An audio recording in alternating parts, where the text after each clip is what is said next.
Un parking vidé de ses salariés, les conséquences d'un chômage partiel.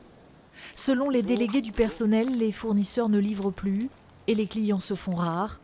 L'heure n'est donc plus au travail, mais à l'inquiétude. Et il faut se mettre à la place des salariés, hein. Ils ne savent pas à quelle sauce ils vont être mangés, donc actuellement, mentalement, c'est difficile à gérer, quoi. 2 repreneurs se seraient déclarés. Des profils rassurants, toujours selon les syndicats. Mais le rachat ne se fera pas sans des licenciements, entre 150 et 200, soit la moitié des salariés actuels.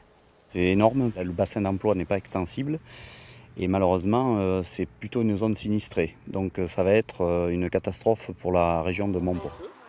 Un peu plus loin, cette initiative personnelle d'un délégué CGT.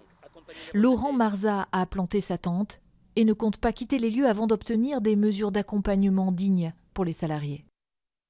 On a à peu près 70 personnes qui ont plus de 57 ans. Rien n'est prévu pour ces personnes dans le PSE, parce que le PSE, c'est une coquille vide.